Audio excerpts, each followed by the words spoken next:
Hello everyone. तो योजनाएं हमने स्टार्ट कर दिया था और इस वीडियो में हमारा जो फर्स्ट टॉपिक होगा वो फर्स्ट योजना होगा वो पोषण योजना है। तो देखिए ये जो है जनवरी 2020 में पोषण योजना की शुरुआत गुजरात में भी कर दी गई है। और अगर हम पोषण अभियान के बारे में समझें तो पोषण अभियान दिसंबर 2017 से महिला और बाल विकास मंत्रालय द्वारा देश भर में शुरू किया गया। किसके द्वारा? विमेन और चाइल्ड डेवलपमेंट मिनिस्ट्री द्वारा पूरे देश में शुरू किया गया। किस लिए? कुपोषण को हटाने के लिए, कुपोषण को खत्म करने के लिए देश से। ठीक है, ये जो इसका उद्देश्य है वो परिणामोन्मुखी दृष्टिकोण से है। और जो बच्चे हैं, किशोरी हैं, महिलाएं हैं, उनके अंदर से जो कुपोषण है, जो एनीमिया है, उसको जो है स्टेप वाइज हमें खत्म करने की बात की गई है जो है मिनिस्ट्री के द्वारा। ठीक है, अब देखिए अभियान में प्रगति क्या हुई है। तो अगर हम 2019 में जो है हम अगर देखें रिपोर्ट जो आई है बाल विकास मंत्रालय द्वारा, उन्होंने ये कहा है कि देश भर में सभी राज्यों और केंद्र शासित प्रदेश, चाहे वो राज्य हो चाहे केंद्र शासित प्रदेश हो, वर्ष 2017 से अभी तक जो है आवंटन किया गया है, जो धन राशि का आवंटन किया गया है, उसका सिर्फ 30% उन्होंने यूज़ किया है।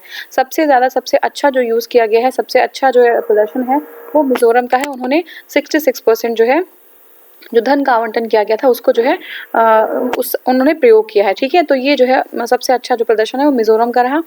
भारत स्वच्छ भारत अभियान हम नेक्स्ट हमारा पॉइंट है, स्वच्छ भारत अभियान। ये नेक्स्ट हमारा पॉइंट नहीं, नेक्स्ट टॉपिक है जो योजना है।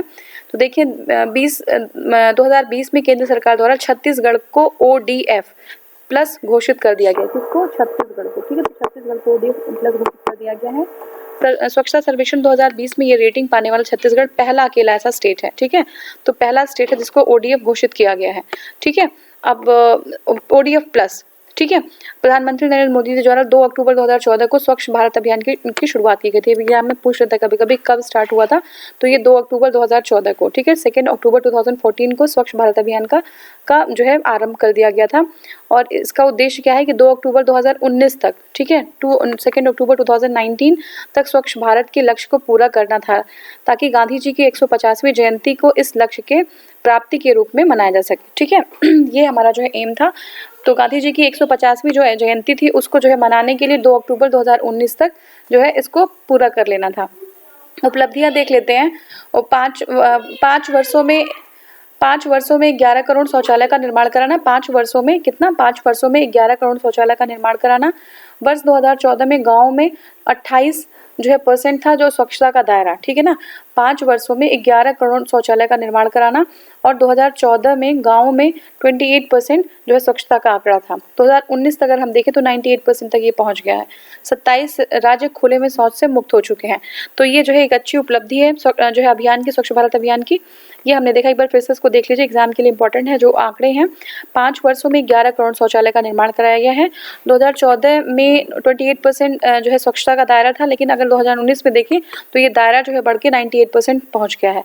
27 स्टेट जो है खुले में शौच से मुक्त हो चुके हैं। नेक्स्ट हमारा प्रधानमंत्री किसान सम्मान निधि। ठीक है, क्या है देखिए, ये 1 फरवरी 2019 को जो है 1 फरवरी 2019 को भारत के 2019 में अंतरिम जो सेंट्रल बजट था उसके दौरान जो है पीयूष गोयल जी द्वारा जो है ये घोषणा की गई जो है आपका योजना का, प्रधानमंत्री निधि सम्मान। ठीक है, प्रधानमंत्री किसान सम्मान निधि, प्रधानमंत्री किसान सम्मान निधि 1 फरवरी 2019 को 2019 में जो है बजट के दौरान पीयूष गोयल जी द्वारा ये जो है प्रस्तुत किया गया था। यह योजना के तहत 2 हेक्टेयर तक की संयुक्त जोत स्वामित्व वाले छोटे या सीमांत किसान, कौन? 2 हेक्टेयर, जिनकी जो है जो जोत है वो सिर्फ 2 हेक्टेयर तक की है, ये छोटे और सीमांत किसान परिवारों को प्रतिवर्ष 6,000 रुपये दिए जाएंगे। इंपॉर्टेंट है ये। तो हर साल जो है 6,000 रुपये देने की बात की है। तो जिसके पास जो भूमि है वो 2 हेक्टेयर तक है वो। ठीक है, मतलब 1 से 2 हेक्टेयर, उससे कम भी है, 2 हेक्टेयर तक है जिनके, तो उनको प्रतिवर्ष 6,000 रुपये दिए जाएंगे। ये कौन सा है? प्रधानमंत्री किसान सम्मान अभियान निधि है। ठीक है, अब देखिए यह राशि 2,000 रुपये की 3 किस्तों में 2-2 हज़ार रुपये करके 3 बार दिए जाएंगे। और यह राशि प्रत्यक्ष लाभ हस्तांतरण के जरिए सीधे लाभार्थियों के खाते में, ठीक है ना, डायरेक्ट जो है ट्रांसफर के थ्रू जो है सीधे जो है जो लाभार्थी हैं उनके जो है बैंक खाते में डाल दिया जाएगा। अब प्रेजेंट सिचुएशन क्या है देखिए, 8 जून 2020 तक 9,83,00,000 किसानों को योजना का लाभ मिल चुका है। ठीक है, 8 जून 2020 तक, कब तक? 8 जून 2020 तक 9,83,00,000 किसानों को योजना का लाभ मिल चुका है। इस योजना के अंतर्गत लाभ केवल उन कृषक परिवारों को प्रदान किया जाएगा जिनके नाम भूमि अभिलेखों में दर्ज हैं। ठीक है, तो उन्हीं किसानों को जो है लाभ मिलेगा। अब नेक्स्ट हमारा संकल्प और स्ट्राइव योजना। क्या है संकल्प और स्ट्राइव? देखिए, प्रधानमंत्री मोदी जी की अध्यक्षता में आर्थिक मामलों के मंत्रिमंडल समिति द्वारा अक्टूबर 2017 में विश्व बैंक समर्थित 2 नई योजनाएं, कौन कौन सी? आजीविका संवर्धन हेतु दक्षता हासिल करने के लिए, ज्ञान बढ़ाने के लिए, ज्ञान बढ़ाने संकल्प तथा आधुनिक मूल्य संवर्धन हेतु दक्षता सुदृढ़ीकरण, स्ट्राइव। ठीक है, एक तो संकल्प है, एक स्ट्राइव है। ठीक है, तो संकल्प किस चीज के लिए है? संकल्प है हमारी जो विश्व बैंक के समर्थित 2 योजनाएं हैं, याद रखिएगा, विश्व बैंक से समर्थित 2 योजनाएं हैं। पहली तो है क्या? संकल्प में क्या है? आजीविका संवर्धन के लिए, दक्षता हासिल करने के लिए, ज्ञान बढ़ाने के लिए संकल्प योजना है। दक्षता हासिल करने के लिए, आजीविका के लिए, ज्ञान बढ़ाने के लिए संकल्प योजना है, और औद्योगिक मूल्य संवर्धन के लिए, दक्षता सुदृढ़ीकरण के लिए स्ट्राइव योजना है। तो याद रहेगा, संकल्प किसके लिए है? आजीविका के संवर्धन हेतु, और जो है आपका स्ट्राइव किसके लिए है? औद्योगिक मूल्य संवर्धन हेतु। 2 योजनाएं जो है बैंक, जो हमारा वर्ल्ड बैंक है उससे समर्थित 2 योजनाएं जो है स्टार्ट की गई है। कब? अक्टूबर 2017 में। अक्टूबर 2017 में कब? किसके द्वारा? जो आर्थिक मामलों के मंत्रिमंडल समिति द्वारा। ठीक है, तो ये इंपॉर्टेंट है। और विशेषताएं क्या है? 4,455 करोड़ रुपए की केंद्र प्रायोजित संकल्प योजना में विश्व बैंक द्वारा 3,300 करोड़ रुपए ऋण की सहायता शामिल है इसमें। ठीक है, 2,200 करोड़ रुपए की केंद्रीय प्रायोजित स्ट्राइव योजना में विश्व बैंक ने इस योजना की आधी राशि ऋण सहायता के रूप में दी जाएगी। ठीक है, तो संकल्प और स्ट्राइव योजनाएं निष्कर्ष आधारित है, जिसमें व्यावसायिक शिक्षा और प्रशिक्षण में सरकार की कार्यान्वयन नीतियों के को परिणामों में से जोड़ा जाएगा। ठीक है, तो क्या है? संकल्प और स्ट्राइव योजना निष्कर्ष आधारित है, और इसमें व्यावसायिक शिक्षा और प्रशिक्षण में सरकार की कार्य रणनीति को परिणामों से जोड़ा जाएगा। तो ये हमारा हो गया। स्ट्राइव क्या है? स्ट्राइव परिणाम एवं सुधार लिंक्ड वित्त पोषण। स्ट्राइव परिणाम एवं सुधार लिंक्ड वित्त पोषण के जरिए 500 से अधिक किसकी? ITI का आधुनिकीकरण किया जाएगा। 500 से अधिक ITI का आधुनिकीकरण किया जाएगा। किसके? स्ट्राइव के थ्रू। यह 100 से अधिक चुनिंदा ITI को विश्वस्तरीय मानकों के अनुरूप बनाएगी। ठीक है, कौन बनाएगा? स्ट्राइव बनाएगी। और 100 उद्योग चैम्बर्स क्लस्टर्स को प्रोत्साहित कर प्रशिक्षण के लिए संस्थागत क्षमता निर्माण करने पर भी ध्यान जो है केंद्रित करेगी। ये योजनाएं दीर्घकालिक और अल्पकालिक तकनीकी संस्थानों, दीर्घकालिक और अल्पकालिक तकनीकी संस्थानों दोनों ही में प्रशिक्षकों को प्रशिक्षण देने के लिए ऐसे संस्थानों को गति प्रदान करेगी। तो ये हमारी चीजें हो गई। चुने हुए क्षेत्र एवं भौगोलिक अंतर के आधार पर अतिरिक्त प्रशिक्षक अकादमियों की स्थापना की जाएगी। इसमें स्ट्राइव में क्या है कि ITI जो लोग हैं वो जो है 500 ऐसे जो ग्लोबल लेवल पर बनाने हैं। ठीक है, उसमें जो प्रशिक्षक होंगे जो शिक्षा जो है लोगों को स्किल प्रोवाइड कराएंगे। वन धन योजना क्या है? देखिए, 7 दिसंबर 2018 को वन धन योजना के 100 दिन पूरे हो गए। कब? 7 दिसंबर 2018 को। अब देखिए, इसमें क्या है कि ये योजना आदिवासी मंत्रालय एवं ट्राइफेड, ठीक है, किसके? आदिवासी मंत्रालय एवं ट्राइफेड द्वारा जो है डेवलप। ट्राइफेड क्या है? Tribe cooperative making development federation of India. ठीक है, क्या है? Tribe cooperative marketing, tribe cooperative marketing development federation. ठीक है, तो इसके द्वारा जो है किसके द्वारा शुरू की गई है? ये जो है हमारे वन धन योजना के 100 दिन पूरे हुए, और ये योजना आदिवासी मामलों के मंत्रालय और ट्राइफेड के द्वारा शुरू की गई, ये याद रखिएगा। इसका शुभारंभ 14 अप्रैल 2018 को छत्तीसगढ़ के बीजापुर से किया गया। ये इंपॉर्टेंट है, छत्तीसगढ़ के बीजापुर से किया गया। कौन से? वन धन योजना। ठीक है, छत्तीसगढ़ के बीजापुर से। तो ये हो गया। मूल्यवर्धन के माध्यम से जो जनजाति समूह है उनका सशक्तिकरण करना। इसमें जैसे मान लीजिए जो ट्राइबल एरियाज में लोग रहते हैं तो उनके कोई भी उत्पाद हुए, जैसे मान लीजिए शहद ही हो गया, तो उसको जो है उसका मूल संवर्धन करके, मतलब उसको जो है इस तरीके से उसकी पैकिंग और सारी चीज़ों को करके ऐसा कर देना कि उनका जो है उनकी वैल्यू थोड़ी मार्केट में आ जाए और उनको थोड़ा उससे फ़ायदा मिल सके। तो इस तरीके की चीज़ें करना है। इस योजना के तहत जनजातीय क्षेत्रों में आदर्श वन धन विकास केंद्र, क्या? आदर्श वन धन विकास केंद्र की स्थापना करना, कौशल उन्नयन और क्षमता निर्माण प्रशिक्षण उपलब्ध कराना और प्राथमिक प्रोसेसिंग एवं मूल्यवर्धन सुविधा प्रदान कराना। तो ये सारी चीज़ें हैं। ठीक है, कौशल उन्नयन करना है, जो है आदर्श वन धन विकास केंद्र स्थापित करना है, प्राथमिक प्रोसेसिंग एवं मूल्यवर्धन सुविधा को स्थापना करना, ये सारी इनकी विशेषताएं देख लीजिए क्या है। छत्तीसगढ़ के बीजापुर में पहला आदर्श वन धन विकास केंद्र स्थापित किया गया। कहाँ पे? छत्तीसगढ़ के बीजापुर में। वनधन के अधीन एक केंद्र में 30 जनजाति संग्रहकर्ताओं एवं 10 स्वयं सहायता समूहों का संगठन किया जाएगा। तो 30 लोग क्या रहेंगे? जनजाति संग्रहकर्ता रहेंगे और 10 लोगों का जो है सेल्फ हेल्प ग्रुप रहेगा, स्वयं सहायता समूह का गठन किया जाता है।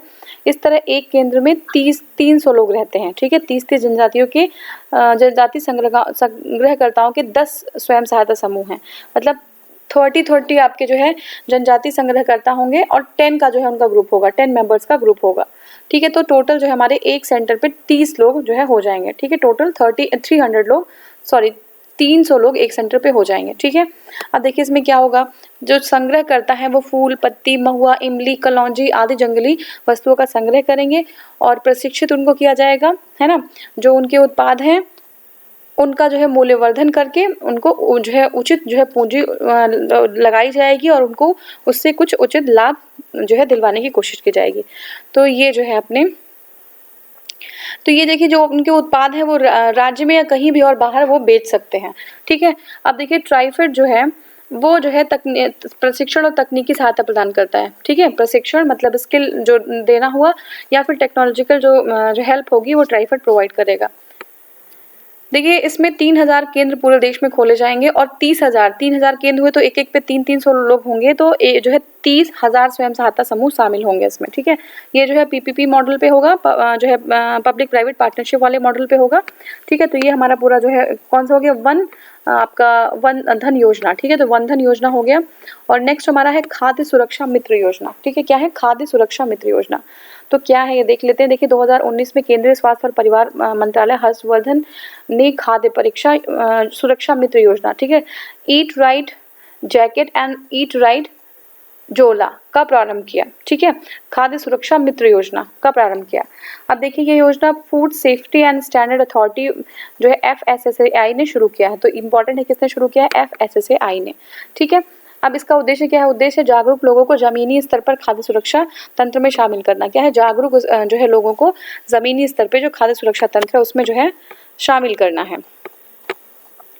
नेक्स्ट हमारा है सुमन योजना। हमने लास्ट वाले में भी सुमन योजना देखा था, है ना, बजट में जो हम डिस्कस करते तो सुमन योजना देखा था। तो देखिए इसमें केंद्र सरकार ने सुमन योजना की शुरुआत की है, ठीक है। अब देखिए क्या है ये, अच्छा उसमें कुसुम योजना था, ये सुमन योजना है, ठीक है। तो ये क्या है? देखिए इसका नाम है सुरक्षित मातृत्व,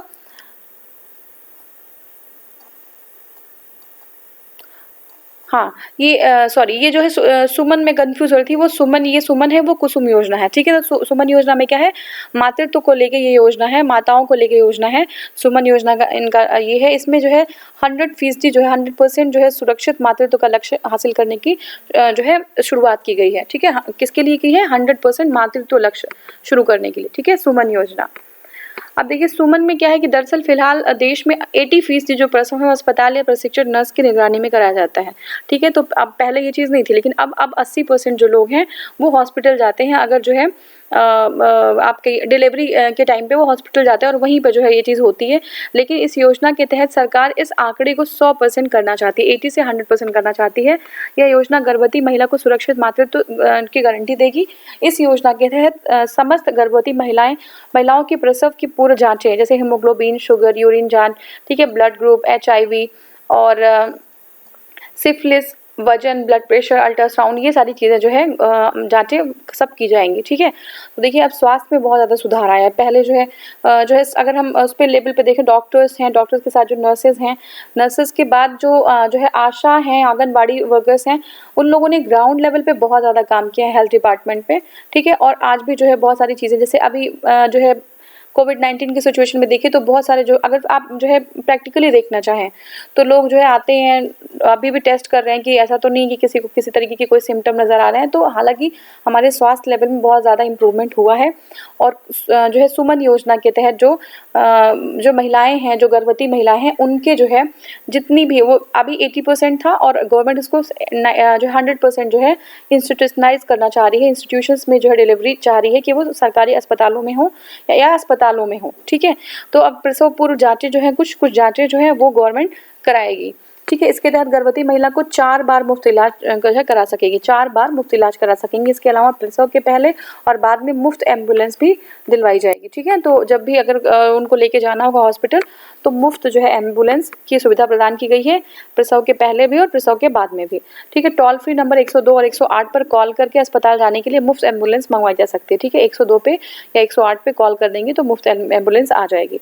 अब ये हमारा था सुमन योजना। ठीक है, समग्र शिक्षा जल सुरक्षा अभियान। क्या ये समग्र शिक्षा जल सुरक्षा अभियान, तो देखते हैं क्या है समग्र शिक्षा जल सुरक्षा अभियान। हाँ, तो मानव संसाधन विकास मंत्रालय द्वारा समग्र शिक्षा जल सुरक्षा अभियान नामक एक अभियान शुरू किया गया। किसके द्वारा? मानव संसाधन विकास मंत्रालय द्वारा। ठीक है ना, MHRD द्वारा।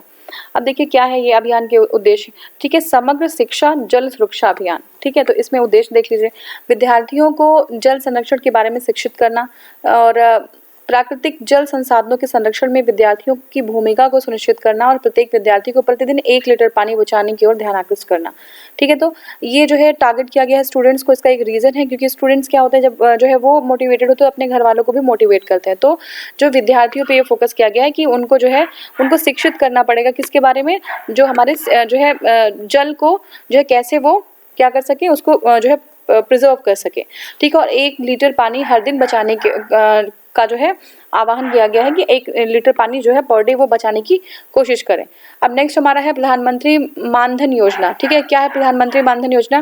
देखिए, प्रधानमंत्री मोदी जी ने 12 सितंबर 2019 को 12 सितंबर 2019 को झारखंड के रांची से, कहाँ से? झारखंड के रांची से प्रधानमंत्री किसान मानधन योजना लॉन्च किया। ठीक है, तो ये कभी छत्तीसगढ़ से लॉन्च किया गया था। आप कमेंट सेक्शन में बता सकते हैं छत्तीसगढ़ से कौन सा है और झारखंड के रांची से कौन सा है। तो झारखंड के रांची से प्रधानमंत्री किसान मानधन योजना जो है लॉन्च किया गया है। यह योजना जो है 60 की उम्र के बाद किसानों को मामूली अंशदान पर 3,000 रुपये मासिक पेंशन देगी। तो 60 उम्र के बाद जो किसान हैं उनको मामूली अंशदान करने पर 3,000 रुपये पर माह जो है उनको पेंशन मिलेगा। ठीक है, मेन पॉइंट्स देख लेते हैं। इसमें जो है 18 से 40 वर्ष तक की आयु वाले कोई भी छोटी जोत वाला सीमांत किसान सम्मिलित है। ठीक है, 18 से 40 वर्ष वाले कोई भी जो है छोटी जोत वाला सीमांत किसान सम्मिलित है जिनके पास 2 हेक्टेयर तक की जमीन है। ठीक है, इन्हें इस योजना में कम से कम 20 साल और अधिकतम 42 और 55 रुपए। देखिए इसमें क्या है कि 20 साल और अधिकतम 42 साल तक 55 रुपए से 200 रुपए तक मासिक अंशदान करना होगा, जो उनकी उम्र पर निर्भर करता है। 60 वर्ष की उम्र के लिए उन्हें जो है के बाद में उन्हें 3,000 रुपये मासिक पेंशन जो है दिया जाएगा। तो ये हमारा जो है था। और इन किसानों को नहीं मिलेगा लाभ। किसको? जो कोई नेशनल पेंशन बीमा, कर्मचारी राज्य बीमा, ठीक है, स्कीम या फिर जो है कर्मचारी भविष्य निधि स्कीम जैसी अन्य किसी सामाजिक सुरक्षा के दायरे में हैं और लघु और सीमांत किसान जो है वे हैं और वो किसी और जो है स्कीम में उसके अंतर्गत है वो, तो ऑलरेडी उनको ये चीज़ नहीं मिल पाएगी। ठीक है, वो किसान जिन्होंने श्रम एवं रोजगार मंत्रालय द्वारा श्रम और रोजगार मंत्रालय द्वारा संचालित प्रधानमंत्री योगी मानधन योजना के विकल्प को चुना है उनको भी नहीं मिलेगा। ठीक है, वे किसान जिन्होंने श्रम और रोजगार मंत्रालय द्वारा संचालित प्रधानमंत्री लघु व्यापारी मानधन योजना का विकल्प चुना है उनको भी नहीं मिलेगा। तो ये पूरा था। और नेक्स्ट हमारा है फेम इंडिया योजना का दूसरा चरण। ठीक है, तो देख लेते हैं फेम इंडिया योजना का दूसरा चरण। फरवरी 2019 में कैबिनेट जो हमारे मामलों की आर्थिक समिति में फेम इंडिया, ठीक है, कैबिनेट मामले की आर्थिक समिति में फेम इंडिया योजना के दूसरा संस्करण को मंजूरी दे दी गई है और इसके अंतर्गत 2022 से के लिए 10,000 करोड़ रुपए की मंजूरी दी गई है। देखिए फेम इंडिया योजना क्या है? इसके अंतर्गत देश भर में विद्युत वाहनों के लिए, किसके लिए? जो इलेक्ट्रिक व्हीकल्स हैं उनके लिए 2636 चार्जिंग स्टेशन स्थापित किए जाएंगे। कितने? 2636। इनमें सर्वाधिक 317 चार्जिंग स्टेशन महाराष्ट्र में। सबसे ज़्यादा चार्जिंग स्टेशन कहाँ पे होंगे? महाराष्ट्र में होंगे। याद रखिएगा फेम इंडिया जो है वो इलेक्ट्रिक वाहनों से संबंध में है, चार्जिंग की फैसिलिटी को प्रोवाइड करने के लिए है। ठीक है, इस योजना का मुख्य उद्देश्य है विद्युत तथा हाइब्रिड वाहनों के निर्माण व उपयोग को बढ़ावा देना। किसके लिए? विद्युत और हाइब्रिड वाहनों के निर्माण के उपयोग के लिए बढ़ावा देना। इसके लिए देश में इलेक्ट्रॉनिक वाहनों के चार्जिंग स्टेशन स्थापित कराए जाएंगे। और अभी हमने देखा था कि जो विद्युत वाहन है उसमें जो है जो आपका जो बैटरी आती है, बैटरी को जो है बिना बैटरी के वो वाहन अब बिकेंगे, क्योंकि बैटरी के साथ वो वाहनों का दाम बहुत ज़्यादा हो जाता है। अगर विदाउट बैटरी उन्हीं वाहनों को बेचा जाएगा तो उनके मूल्य में कमी आएगी, ठीक है। तो बैटरी बाहर फिर हम बाहर से परचेज़ कर सकते हैं। तो ये जो है आपका फेम इंडिया जो है ये भी जो है वाहनों से संबंधित है, और उसके चार्जिंग सिस्टम से चार्जिंग जो है कहाँ-कहाँ पे लगाए जाएंगे। सबसे ज़्यादा चार्जिंग 317 चार्जिंग जो है वो महाराष्ट्र में लगाया गया, ठीक है। हाँ, महाराष्ट्र में लगाया जाएगा। तो अब हमारा है फिट इंडिया मूवमेंट, ठीक है। फिट इंडिया मूवमेंट क्या है? तो 29 अगस्त 2019 को प्रधानमंत्री नरेंद्र मोदी जी द्वारा राष्ट्रीय खेल दिवस के अवसर पर नई दिल्ली में इंदिरा गांधी इंडोर स्टेडियम से, कहाँ से? नई दिल्ली में इंदिरा गांधी स्टेडियम से फिट इंडिया मूवमेंट का शुभारंभ किया है। कहाँ से? फिट इंडिया मूवमेंट का जो है नई दिल्ली इंदिरा गांधी इंडोर स्टेडियम से किया है। इस अभियान का मुख्य उद्देश्य देश में लोगों को स्वास्थ्य के प्रति जागरूक करना है, ठीक है। देश में लोगों को स्वास्थ्य के प्रति जागरूक करना है। इसके अतिरिक्त इस अभियान के तहत स्कूल कॉलेजों में फिजिकल एजुकेशन को भी बढ़ावा दिया जाएगा, ठीक है। तो हेल्थ के प्रति कॉन्शियस रहें, और जो है स्कूल और कॉलेजेस में फिजिकल एजुकेशन को भी बढ़ावा देने की बात की गई है, ठीक है। अब है हमारा नेक्स्ट नमामि गंगे परियोजना, ठीक है। नमामि गंगे जो है 11 अक्टूबर 2018, कब? 11 अक्टूबर 2018 में चर्चित पर्यावरणविद GD अग्रवाल के अनशन के बाद हुई, ठीक है। अनशन के बाद उनकी मौत भी हो गई थी। तो जो है GD अग्रवाल जो है एक बहुत ही चर्चित पर्यावरणविद हैं, उनकी अनशन के बाद मौत हो गई, और नमामि उसमें मौत ने नमामि गंगे परियोजना को चर्चा में ला दिया, ठीक है। अब देखिए सरकार की प्रतिबद्धता को इस बात से समझा जा सकता है कि 2014 में सत्ता में आते उन्होंने नमामि गंगा की सफाई के लिए एक अलग मंत्रालय बनाने का निर्णय कर लिया था। नमामि गंगे परियोजना का फ्लैगशिप परियोजना है, मतलब इसको बहुत ही इंपॉर्टेंट उसमें रखा गया है। इसकी स्वीकृति 2015 में प्रदान की गई थी, ठीक है। अब देखिए जो ये कार्यक्रम है, कार्यक्रम राष्ट्रीय गंगा मिशन द्वारा लागू किया जा रहा है, और विशिष्ट पक्ष क्या है? 2020 तक इस परियोजना पर 20,000 करोड़ रुपए खर्च करने की योजना है। तो 2020 तक इसमें 20,000 करोड़ रुपए खर्च होंगे। अब इसमें क्या है? स्थानीय स्वशासन और पंचायती राज संस्थाओं को भी शामिल किया जाएगा। तो बिना स्थानीय स्वशासन के और पंचायती राज के जो है मुश्किल हो जाता है, क्योंकि देखिए जो हमारे गंगा नदी है उसके बॉर्डर्स पे, उसके जो है आपके कोस्ट पे बहुत सारे लोग जो है बहुत सारी फैमिलीज हैं, बहुत सारी सिटीज़ बसे हुए हैं। तो उसकी वजह से ये जो गंगा है वो और पॉपुलेटेड होती जा रही है, जो है पोल्यूटेड होती जा रही है, पॉपुलेटेड तो है ही ऑलरेडी। तो ये जो है बहुत बड़ी समस्या है, तो उनको शामिल करना ज़रूरी है।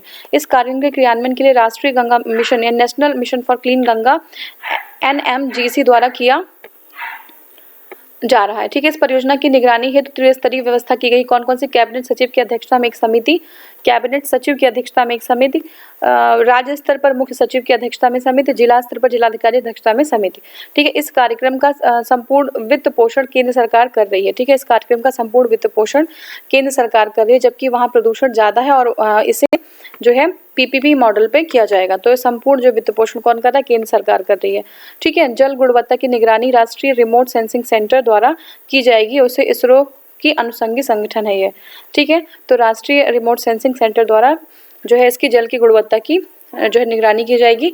जल एवं स्वच्छता मंत्रालय ने 1674 ऐसे ग्रामों की सूची बनाई है जो गंगा के किनारे बसे हुए हैं, ठीक है। इन गाँवों में शौचालय निर्माण के लिए 578 करोड़ रुपए का प्रावधान किया गया है। 65 गाँव में 13 IIT संस्थानों द्वारा जो है आदर्श ग्राम के रूप में इसको विकसित किया जा रहा है, ठीक है। इसके अतिरिक्त झारखंड को आदर्श राज्य के रूप में बनाने हेतु UNDP ने 127 करोड़ रुपए मदद मिली है इसमें। नेक्स्ट हमारा इस परियोजना में जल के शुद्धिकरण के लिए एक विशिष्ट जल तकनीकी का इस्तेमाल किया जा रहा है। यह तकनीकी का विकास भारतीय कृषि अनुसंधान संस्थान द्वारा किया जा रहा है, ठीक है। इस तकनीकी के माध्यम से पौधे एवं सूक्ष्म जीवों द्वारा जल की अशुद्धि को दूर किया जाएगा। तो एक जो है कौन सी तकनीकी है? ये जो है एक बहुत ही अनूठी तकनीकी है जो भारतीय कृषि अनुसंधान द्वारा किया जा रहा है। जिससे कुछ ऐसे पौधे हैं जो और सूक्ष्म जीव हैं जो है डाले जाएंगे, तो जो जल की अशुद्धि है वो जो है उसको कम कर देंगे, ठीक है। अब देखिए 19 दिसंबर 2017 को केंद्रीय जल संसाधन मंत्री विकास और गंगा संरक्षण जो मंत्री हैं डॉक्टर सत्यपाल सिंह और उत्तराखंड के जो मुख्यमंत्री त्रिवेंद्र सिंह रावत ने नमामि गंगे कार्यक्रम के तहत उत्तराखंड में 905 करोड़ रुपए की कुल लागत वाली 32 परियोजनाओं की आधारशिला रखी है। ये सब आपको जानने की जरूरत नहीं है। ये एग्जाम के लिए बहुत ज़्यादा वो नहीं है। अब राष्ट्रीय नदी संरक्षण योजना के लिए केंद्र से 5,800 करोड़ रुपए की स्वीकृति मिल गई है। ठीक है, 2019 के लिए केंद्र सरकार ने राष्ट्रीय नदी संरक्षण योजना के लिए 5,800 करोड़ रुपए की स्वीकृति दे दी है। ठीक है, केंद्र द्वारा ये वित्त पोषित है पूरा, ये आपको ध्यान रखना कि केंद्र द्वारा वित्त पोषित है और इसकी शुरुआत 1995 में की गई थी। इसका उद्देश्य था भारत की नदियों को प्रदूषण मुक्त करना। ठीक है, भारत की नदियों को प्रदूषण मुक्त करना। अब नेक्स्ट हमारा है वर्ष 2024 तक पाइप से जल कनेक्शन। ठीक है, तो ये जो है मैं नेक्स्ट वीडियो में स्टार्ट करूंगी। Thank you so much for watching.